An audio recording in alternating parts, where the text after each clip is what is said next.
Shalom, Jemaat Every Nation dimanapun saudara berada pada saat ini. Dan kali ini saya ingin membagikan tentang penyembahan.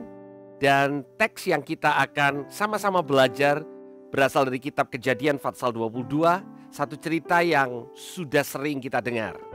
Cerita ini tentang bagaimana Abraham diminta oleh Tuhan untuk mengorbankan anaknya yang dia kasih, yaitu Ishak. Saya akan mulai membaca dari ayat yang pertama. Dikatakan, setelah semuanya itu Allah mencoba Abraham. Ia berfirman kepada Abraham, lalu sautnya, "Ya Tuhan, firman-Nya, ambillah anakmu yang tunggal itu yang engkau kasihi, yakni Ishak, pergilah ke tanah Moria dan persembahkan dia di sana sebagai korban bakaran pada salah satu gunung yang akan kukatakan kepadamu." Saya percaya pada waktu Abraham mendengar apa yang Tuhan perintahkan, Abraham shock. Karena apa yang selama ini dia tunggu-tunggu, yaitu anak yang berasal dari istrinya Sarah, Tuhan minta untuk dikorbankan. Abraham punya record di mana dia taat untuk melakukan apa yang Tuhan firmankan. Tetapi kali ini ada sesuatu yang berbeda. Yang Tuhan katakan dia perlu lakukan adalah mengorbankan yang dia kasih. Apakah salah Abraham mengasihi anaknya dengan begitu luar biasa? Sama sekali tidak. Tetapi Allah menguji Abraham dengan mengatakan, korbankan anak yang engkau kasih. Mari kita membaca lebih lanjut. Ayat yang ketiga dikatakan, keesokan harinya, pagi-pagi bangunlah Abraham, ia memasang pelana keledainya dan memanggil 2 orang bujangnya beserta Ishak anaknya itu, membelah juga kayu untuk korban bakaran itu, lalu berangkatlah ia pergi ke tempat yang dikatakan Allah kepadanya. Di ayat yang kelima dikatakan, kata Abraham kepada kedua bujangnya itu, tinggallah kamu di sini dengan keledai ini, aku beserta anak ini akan pergi ke sana. Kami akan sembahyang, sesudah itu kami akan kembali kepadamu. Bapak Ibu Saudara, di sini kata menyembah pertama kali muncul dalam Alkitab. Di dalam terjemahan Alkitab bahasa Indonesia dikatakan, kami akan sembahyang.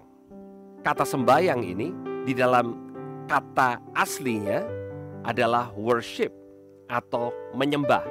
Jadi Abraham mengatakan kepada bujangnya bahwa dia dan Ishak akan menyembah Tuhan di gunung itu. Dan yang luar biasa dikatakan, kami akan kembali. Sedangkan Abraham tahu pasti bahwa Ishak akan dikorbankan di atas bukit itu. Yang pertama, Bapak Ibu Saudara, penyembahan bukan tentang feeling. Banyak orang merasa bahwa kalau feelingnya pas, suasananya enak, suasananya pas, bahkan mungkin musiknya mendukung, maka kita bisa menyembah Tuhan. Seakan-akan penyembahan itu bergantung kepada suasana yang ada di luar. Kalau kita sebagai orang tua, mungkin Bapak Ibu yang mengikuti acara Sela ini adalah orang tua, Bapak Ibu bisa paham apa yang dirasakan oleh Abraham. Saya rasa pada malam itu Abraham tidak bisa tertidur karena dia tahu pagi-pagi dia harus melakukan apa yang sebagai seorang ayah sulit untuk dia lakukan, yaitu mengorbankan anaknya sendiri. Lebih mudah buat Abraham untuk mengorbankan dirinya daripada mengorbankan anaknya. Tetapi kembali, penyembahan tidak bergantung kepada keadaan. Tetapi kata worship dari bahasa Inggris kuno itu berasal dari 2 kata, worth dan ship. Worth itu berarti layak, kelayakan. Worship adalah kelayakan Allah untuk menerima penyembahan kita. Sebagaimana dia layak untuk disembah, itu sebabnya kita datang untuk menyembah dia. Tidak ada hubungannya dengan perasaan, tidak ada hubungannya dengan keadaan. Memang tidak sesimpel itu, tetapi itu yang kita perlu pelajari, itu yang kita perlu train kehidupan kita untuk menjadi kehidupan yang menyembah Dia. Dan penyembahan tidak ada hubungannya juga dengan lagu. Seringkali kita katakan bahwa kalau kita mau menyembah Tuhan harus ada lagu yang mengiringi. Tidak ada yang masalah dengan lagu. Tuhan memakai lagu sebagai sarana untuk kita bisa datang dan menyembah Dia. Dan itu perkara yang baik. Tetapi penyembahan bukan tentang lagu. Penyembahan tentang siapa Tuhan dalam hidup saudara. Keseharian kita merupakan wujud daripada penyembahan kita kepada Tuhan. Pada waktu kita menghormati Dia dan memang Dia layak untuk dihormati, maka ekspresi penghormatan kita, apapun itu, kita bekerja, kita melakukan aktivitas kita, itu adalah penyembahan kita di hadapan Tuhan. Dan kali ini Abraham bersama dengan Ishak melakukan penyembahan dengan mentaati apa yang Tuhan katakan. Dan kemudian kita melanjutkan cerita ini di mana mereka berdua naik ke atas Bukit Moria. Dan di atas Bukit Moria itu Abraham mulai mempersiapkan mezbah. Mengapa mezbah, saudara? Karena dia akan mengorbankan Ishak di sana. Hal yang kita pelajari, setiap penyembahan selalu ada korban. Setiap penyembahan memberikan yang terbaik. Kehidupan kita berikan kepada Tuhan karena Dia layak dapat yang terbaik. Rasul Paulus mengatakan, biar kita mempersembahkan tubuh kita, hidup kita sebagai persembahan yang hidup, kudus dan berkenan kepada Allah. Dan itu adalah penyembahan kita yang sejati. Itu adalah bentuk ekspresi kita menyembah Tuhan. Dan untuk Abraham, bentuk penyembahannya adalah dia mentaati apa yang Tuhan minta dia lakukan dengan mempersembahkan anaknya. Dan di atas gunung itu terjadi sesuatu yang luar biasa. Saya ingin melanjutkan untuk membaca di ayat yang ke-13 dikatakan, lalu Abraham menoleh dan melihat seekor anak domba jantan di belakangnya yang tanduknya tersangkut dalam belukar. Abraham mengambil domba itu lalu mengorbankannya sebagai korban bakaran pengganti anaknya. Dan Abraham menamai tempat itu Tuhan menyediakan. Sebab itu sampai sekarang dikatakan orang, di atas gunung Tuhan akan disediakan.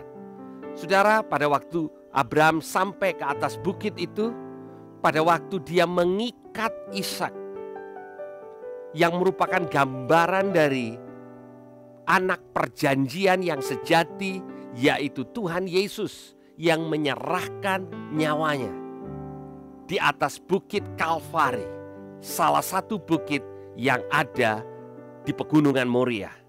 Di tempat yang sama, lebih dari 2000 tahun sejak Abraham mempersembahkan korban yang hidup itu.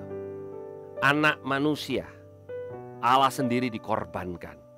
Tapi kembali, pada waktu Abraham diuji dan lulus ujian, Allah tidak mengatakan kepada Abraham, Abraham, engkau sudah lulus ujian.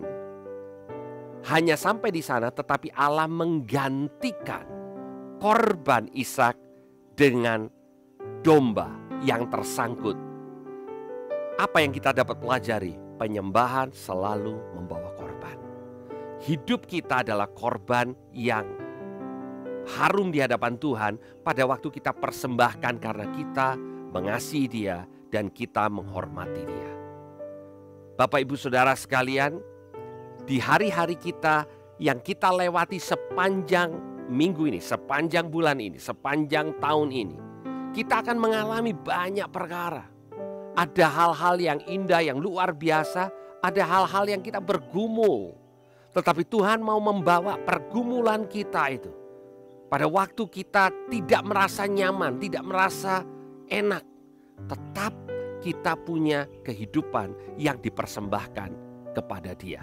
Itulah persembahan yang sejati. Dan yang luar biasa, di atas gunung itu Abraham menamai Tuhan Allah yang menyediakan, Jehovah Jireh.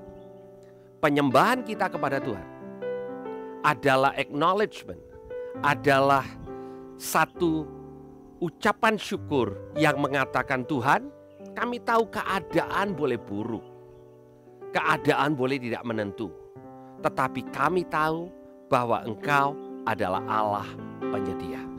Sewaktu Abraham naik ke atas gunung, dia belum melihat penyediaan Tuhan. Yang dia katakan adalah, Tuhan, aku mau memberikan yang terbaik buat Engkau. Tapi di atas gunung itu, pada waktu Abraham taat kepada Tuhan, Tuhan memperlihatkan kepada Abraham bahwa dia adalah penyedia buat Abraham. Demikian juga untuk setiap saudara dan saya. Hari-hari ini mungkin saudara tidak melihat penyediaan Tuhan. Saudara mendengar mungkin orang lain mengalami terobosan. Tapi kenapa sepertinya terobosan itu jauh dalam kehidupan kita? Di saat-saat seperti itu, apakah kita berhenti acknowledge, mengakui bahwa dia layak untuk disembah?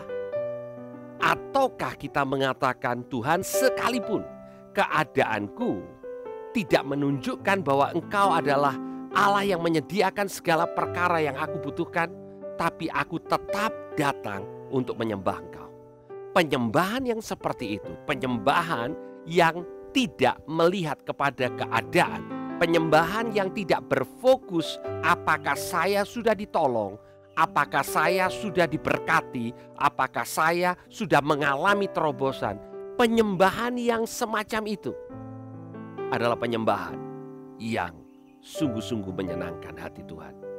Di dalam perjanjian baru ada satu cerita bagaimana Paulus dan Silas berada di dalam penjara. Setelah mereka disesah artinya dicambuk saudara. Dan diletakkan di penjara di tengah-tengah, itu penjara bawah tanah. Dengan bau yang aromanya sangat-sangat tidak nyaman. Dengan bekas luka yang masih mereka rasakan. Mereka mulai menyembah Tuhan. Mereka mulai menaikkan puji-pujian di hadapan Tuhan. Apakah pada waktu itu Paulus dan Silas merasa nyaman? Sama sekali tidak. Apakah mereka sudah melihat pertolongan Tuhan? Belum sama sekali. Tetapi penyembahan kita kepada Tuhan bukan karena kita sudah ditolong.